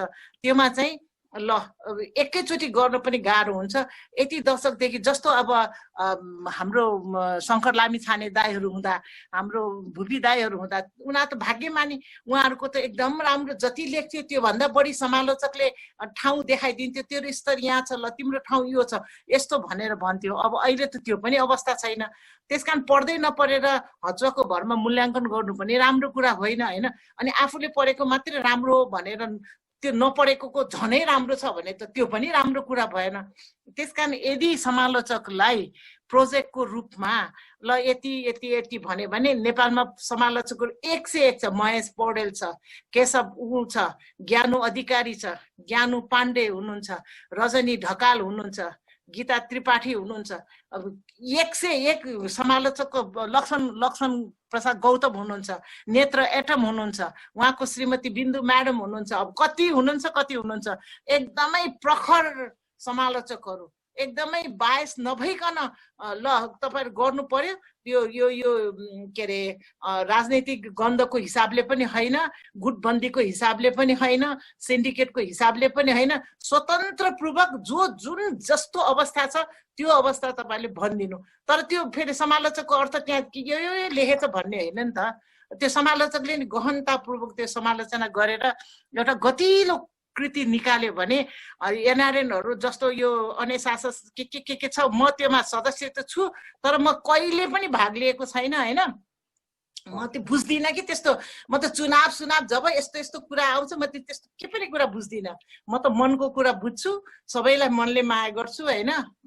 त्यस्तो खालको किताब निकालेर अब चाहिँ त्यो फुटकरे जुमसुम यति यति यस्तो यस्तो कार्यक्रममा त्यसरी समय खर्च गर्नु भन्दा ल अहिलेसम्म निस्केको दशकको हिसाबले छुटाउन त गाह्रो पनि छैन। यो दशकमा यति यति भनेर मूल्याङ्कन गर्यो भने चाहिँ सही मूल्याङ्कन आउँछ। नत्र त्यसकारण हामीले अर्कालाई आरोप मात्रै लगाएर के गर्नु र हैन। त्यसकारण मलाई त कसैप्रति आग्रह पनि छैन, कुनै पूर्वाग्रह पनि छैन। मैले त आजसम्म मेरो कविता कस्तो छ प्रतिक्रिया दिनुस् है पनि भनेको छैन। त्यो समालोचकको धर्म हो, उहाँहरूलाई मनपर्छ गर्नुहुन्छ, मन पर्दैन गर्नुहुन्न हैन। त्यसकारण अब त्यो त्यो त्यो त्यो चाहिँ मेरो धर्म भनेको सृजना गर्नु हो भनेर सोच्छु। र समालोचकीय दृष्टिकोण छैन क्या ममा। फेरि कविहरू दुई थरी हुन्छ, जस्तो ममिलाहरूमा, जस्तो सरस्वती प्रतीक्षाहरूमा, उनीहरूमा लेखन पनि छ, समालोचकीय दृष्टिकोण पनि छ। त्यस्तो हुनेहरू चाहिँ भाग्यमानी हो भन्छु। जस्तो हाम्रो ज्ञानुहरू भयो, रजनीहरू भयो, सुस्मिताहरू, उनीहरूमा त्यो छ। त्यो हुनु चाहिँ राम्रो कुरा हो। ममा त त्यो छैन। म त सृजना बाहेक समालोचकीय कुरामा भूमिका लेखिदियो, यस्तो लेखिदियो भने चाहिँ त्योमा म जिरो छु के वास्तवमा। त्यसमा चाहिँ मेरो ढङ्ग मरु। हजुर, सही, एकदम सही कुरा, एकदमै चित्तबुद्ध कुराहरू आयो। साहित्यकार भन्नुको धर्म सिर्जना गर्नु हो। सिर्जनामा लगातार कलम चलाऊ, वाद विवाद प्रतिक्रिया दियोस् नदियोस्, पुरस्कार पाओस् नपाओस्, त्यो मान सम्मान पाओस् नपाओस्, त्यो लाइक गरोस् नगरोस्, सब्सक्राइब नगरोस्। मैले त आजसम्म कसलाई ट्याग पनि गर्दैन असम्बन्धित मान्छेहरूलाई होइन। अरूले त बर्थडेको समेत ट्याग गरेर ल्याउँछ, त्यो तर त्यो पनि राम्रो कुरा होइन होइन। आफ्नो कुरा पढोस् भनेर सोच्ने, अर्काको नपढ्ने भन्ने पनि राम्रो कुरा होइन। तर इनबक्समा जसले पठाउनुहुन्छ त्यो चाहिँ मैले धेरै कम हेर्छु है। म ग्रुप च्याटमा पनि बस्दिनँ, म च्याटिङ मलाई खासै म रुचिको सब्जेक्टै होइन मेरो। म त्यो मेसेन्जरमा अत्यावश्यक काममा बाहेक मेसेन्जरमा जसले पठाउनुहुन्छ त्यो चाहिँ मैले हेरेन भनेर दुखमन नगर्नु भए पनि हुन्छ, किनभने त्यहाँ यति धेरै आउँछ हेर्नै सक्दैन, सकिँदैन, सम्भवै छैन। हजुर सबैको प्यारो दिदी, साहित्यिक दिदी, यसरी नै सबैको सर्वप्रिय दिदी भएर चाहिँ नि सबैको चेती दिदी भइरहनु यो हाम्रो शुभेच्छा। अन्तमा एउटा हजुरको सिर्जना सुनेर आजको कार्यक्रमलाई बिट मारौँ। समय अलिकति झर्क्यो, त्यही पनि हजुरलाई सुन्न मन भयो। त्यही त मलाई पनि केही चाहिँदैन। मैले साहित्यमा एउटै कुरा मेरो आग्रह छ, म सबैको दिदी भएर बस्न चाहन्छु। म एउटा सबै दाइहरूको बहिनी भएर एउटा सुन्दर पुल भएर, त्यो भन्दा मेरो कुनै आग्रह पनि छैन, कुनै मेरो डिमान्डहरू केही पनि छैन। मैले कुनै शर्तै छैन कि म सबैलाई बिना शर्त माया गर्छु, सबैप्रति मेरो सद्भाव छ, सबैप्रति मेरो माया छ, सबैले प्रगति गरून् भनेर मेरो अहम कामना छ होइन। त्यसकारण मैले अब अन्तमा यही कविताबाट बिदा पनि हुन्छु है त। यो धरती पातीको होइन, यो धरती पातीको होइन। ओ सुदामा फर्क फर्क एक मुट्ठी कनिका बोकेर नजाऊ त्यहाँ। ओ सुदामा फर्क फर्क एक मुट्ठी कनिका बोकेर नजानु त्यहाँ। पाउने छैनौ तिमीले कुनै प्रेमका उपहारहरू, दिने छैनन् कसैले पनि सत्कारका फलहरू। धेरै वर्षको सहवास पछि पनि, लामो समयको यात्रा पछि पनि आफ्नो छायाले समेत चिन्नलाई अस्वीकार गर्ने युग कदापि तिम्रो हुन सक्दैन। यो त कुबेरहरूको युग हो, यो त मात्र उर्वशी र मेनकाहरूको युग हो। प्रदूषित भइसकेका छन् यहाँका वायुमण्डल आफ्नै कुहिएका सासहरूद्वारा। गनाएको छ यहाँको धरती आफ्नै सडेका लासहरूद्वारा। त्यहाँ तिम्रो अस्तित्वको कुनै मूल्य हुने छैन। त्यहाँका प्रत्येक माटामा कुबेरको भजन गाउँछन्। त्यहाँका प्रत्येक ढुङ्गाहरूमा उर्वशी र मेनकाका पूजा गर्छन्। फर्क फर्क नटेक्नु त्यहाँ। त्यो पाती जस्तो देखिने धरती पातीको होइन, ती त मात्र सिस्नुका झ्याङहरू हुन्। दृश्य भममा टाढाबाट पाती र सिस्नु एकै लाग्न सक्छ। होसियार अब पाती र सिस्नुमा नझुक्किनु, सावधान अब आकाश र पातालमा नझुक्किनु। त्यसैले फर्क फर्क ओ सुदामा, त्यो तिम्रो युग होइन मात्र कुबेरको युग हो। ओ सुदामा त्यो तिम्रो युग होइन मात्र कुबेरको युग हो, मात्र अप्सराहरूको युग हो। त्यो त मात्र कुबेरहरूको युग हो, मात्र अप्सराहरूको युग हो। हजुर धन्यवाद। हजुर धेरै धेरै धन्यवाद यहाँको साथ कमेन्ट गर्नुभएको सबैलाई। यहाँ कमेन्ट धेरै, म धेरै अहिले हजुरलाई 169 वटा कमेन्ट आएको छ, त्यही भएर मैले सबैलाई पढ्न पाइन। शीतल कादमिनी, रश्मि रिमाल, छिरिङ शेर्पा, अविरल, गौरी तमुन, राजेश्वर उपाध्याय, ब्रियन हिटन, सुनिता खनाल, भारती दाल न्युपने, राजेश्वर उपाध्याय, रश्मि रिमाल, धेरै नामहरू छ। मैले लक्ष्मी थापा, बसन्त लम्साल हाम्रो यहाँको गायक गीतकार सङ्गीतकार, टिका आत्रेय, मिना सैजु, उहाँले त नेवारी भाषामा पनि अलिअलि कुराहरू लेख्नु भएको छ। यहाँको पृष्ठभूमि नेवारी सम्प्रदायको हो। ऊ त भयङ्कर कवि मात्र होइन, ऊ त नेत्री हो नि त। जनआन्दोलनमा पुरा प्रत्यक्ष अगाडि बसेर लडेको योद्धा हो उनी। गौरी तमु, टिका आत्रेय, धेरै धेरै नाम छ। मैले सबैभन्दा धेरै मुक्तक बिक्ने उहाँ गौरीको सबै दरबानी उहाँको हो। मधुकर अभागी होइन, धेरै धनु पौड्याल, धेरै नामहरू छ। मैले ममला जोशीको त होइन मैले भनिहालेँ। अब धेरैले सम्झिनु भएको छ। पछि हामी कमेन्टलाई फेरि उ गरौँला। मैले चाहिँ कमेन्ट पढ्न मिल्दैन, मैले मेरोमा आउँदैन पनि, देखिन्न पनि। पछि हेर्छु त। सबैलाई मेरो एकदमै सबलाई माया छ, सबैलाई धेरै धेरै माया छ। अब अहिले भन्नुपर्ने त सुरक्षित रहनु, अब आफ्नो सुरक्षा आफैले गर्नु होइन। सृजनामा एकदमै इमानदारपूर्वक निरन्तर सृजनामा लागिरहनु, लाग्नु, हजुर। बाँकी तफसिलका कुराहरू हुन् हैन। कुराहरू यो हुन्। जिन्दगी त भरोसा छैन, अब जिन्दगी त छोडेर जानुपर्छ, यो पृथ्वीको नि आयु कतिन्जेल होला हैन। त्यसकारण यो सबै कुरा तफसिलका कुराहरू हुन्। मुख्य कुरा त बाँचुन्जेल जति माया साटिन्छ, जति सद्भाव बाँडिन्छ त्यति पाउने कुरा हो हैन। त्यसकारण सबैले कमसेकम हामीले एउटै मात्रै सूत्र प्रयोग गरौँ कि कसैको भलो गर्न सक्दैन भने पनि कुभलो नगरौँ हैन, कसैलाई केही गर्न सक्दैन भने खुट्टा नतानौँ हैन। त्यसकारण हामी यो साहित्य भनेको जसरी मलाई मेरो परिवार, म त ठुलो परिवारको 10 भाइ परिवारको सबैभन्दा जेठो सदस्य हुँ। मेरो 9 जना देउरानीहरू विभिन्न घरका छुट्टा छुट्टै घरबाट आएका छन्, छुट्टा छुट्टै संस्कारबाट आएका छन्, तर हामी दही जमेको जस्तै जमेका छौँ हैन। सबैभन्दा जेठो भइकन पनि एउटा आश्चर्यको कुरा, 10 भाइ मिल्नु त आश्चर्यको कुरा होइन, हामी देउरानी जेठानी मिल्नु चाहिँ आश्चर्यको कुरा हो। त्यसकारण यस्तो समभाव राख्नुपर्छ, मन ठुलो गर्नुपर्छ, चित्त ठुलो गर्नुपर्छ हैन। त्यसो गरेपछि चाहिँ बल जस्तो तोडमा तपाईँले फाल्नुभयो त्यसैको तोडमा झन् बढी फर्कन्छ। मैले जति माया दिए त्यसको डबल ट्रिपल माया पाउँछ भने यो त घाटाको सौदा होइन, अनि कन्जुसाई गर्नु किन हैन। त्यसकारण माया बाँडौँ, सद्भाव बाँडौँ, एक अर्कालाई प्रति हामीले एकदमै सद्भाव राखौँ, सबैको प्रगतिको कामना गरौँ भन्न चाहन्छु म। सबै जो हेर्नु भएको छ, आई लभ यु अल है, I love you, thank you so very much है। हजुर, त्यही त तफसिलका कुरामा नअल्झनु, साहित्यिक कर्म गर्दै जाउँ, प्रतिफल पक्कै राम्रो हुन्छ। हाम्रो धर्म लेख्ने हो, समालोचकको धर्म समालोचना गर्नु हो हैन। सर्जकको धर्म लेख्नु मात्रै हो कि आज लेखेर आजै नाम कमाउनु पर्छ भन्ने पनि के आवश्यक छैन। त्यो नाम कमाएर पो के हुने हो र, फेरि के कति ठुलो कुरा हुने हो र, केही पनि ठुलो कुरा होइन। त्यो मनका कुराहरू हुन्, यो सबै भ्रमका कुराहरू हुन् हैन। जिन्दगी त खासमा भन्ने भए एक्लो बाँच्ने एक्लो मर्ने हो, बाँकी सबै तफसिलका कुराहरू हुन् हैन। जिन्दगी भनेको जन्मेदेखि मर्नुसम्मको एउटा यात्रा तय गर्नु हो। त्यो यात्रामा चाहिँ किन मनमुटाउ गरेर तय गर्ने भन्ने कुरा म त्यस्तो चाहन्छु। हस् त दिजु, हजुरको यो साथ सद्भाव र हामीप्रति देखाएको यो एउटा न्यानो मायाको लागि मैले हार्दिक नमन गरेँ। यो साथ म अल्छी मानी रहिरहोस्। आएँ हैन। शीतल बहिनीलाई थ्याङ्क यू सो मच। म त साह्रै जुममा उपस्थित हुन एकदमै अल्छी लाग्छ, अनेस्टली हो, मैले झुट बोले होइन हैन। ममा त्यस्तो बोल्ने ढङ्ग पनि छैन, ममा त्यस्तो बोल्ने कला पनि छैन, म त्यस्तो बौद्धिकता छाट्ने मेरो कुनै पनि छैन हैन। म त मनको कुरा एकदमै खुला दिलले बोल्छु, जे बोल्छु हैन। त्यसकारण तर म यसरी आएँ, तर रमाइलो भयो। हजुरको यो सादगी र भोलापन नै यहाँको गहना हो। यो अटुट रहोस्। एकदम मिठो बोल्नुभयो, जे छ त्यही बोल्नुभयो, मनदेखि बोल्नुभयो।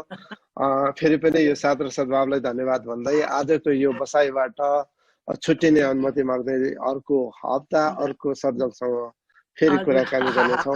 हस् त, धन्यवाद। हजुर भूपेन्द्र भाइलाई होइन। अब जस्तो म त कोलोराडो दुईचोटि म एस्पेनसम्म पुगेको छु, तर आज तपाईँलाई भेट्दा म कोलोराडोमै पुगेको जस्तो त्यो कलरफुल माउन्टेनहरू, अनि त्यो एस्पेनको टनल, अनि त्यो खोज सबैको याद आयो मलाई, रकी माउन्टेनदेखि लिएर सबैको। अनि कोलोराडोमा हुनुहुने हाम्रो ज्ञानेन्द्र भाइदेखि लिएर हाम्रो हुनुहुन्छ अर्को के अरे भाइ कृष्ण भाइहरू त्यहाँ जो पनि हुनुहुन्छ, सबैलाई मेरो एकदम धेरै नमस्कार। र प्रविधिमा बस्नु भएको शैलेश भाइलाई पनि धेरै धेरै नमस्कार। र शीतल बहिनीलाई एउटा पुलको काम गरिदिनु भयो, म अल्छी मानेर पनि अल्छी भएको दिदीलाई ल्याइदिनु भयो। शीतल बहिनीलाई पनि धेरै धेरै।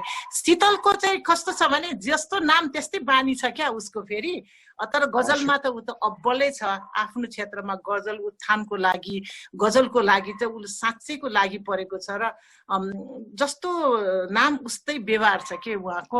त्यसकारण मलाई उसले फकारै छाड्यो। अब यहाँ धेरैले सोच्न पनि सक्नुहुन्छ क्या, कोहीमा आउने कोहीमा नआउने सोच्न सक्नु होला होइन। अब यस्तै पर्यो, ठिकै छ, यो पनि नियतिले जुराएको। मलाई अब हाम्रो के अरे भाइसँग भेट्ने समय पाएँ। Thank you so much. Good night. हजुरको यो यहाँ त गुड नाइट होइन क्या, यहाँ चाहिँ गुड नाइट। त्यहाँ चाहिँ त्यहाँ बसेकोले शुभ प्रभात पनि होइन। शुभ फल हजुर। हस् हजुर, त्यहाँ हस्, उता हस्, अमेरिका नमस्कार। हुने सबैलाई शुभ दिन, नेपालमा हुने सबैलाई शुभरात्रि। Thank you, bye. हस्, नमस्कार। हजुर, हस्, हस्।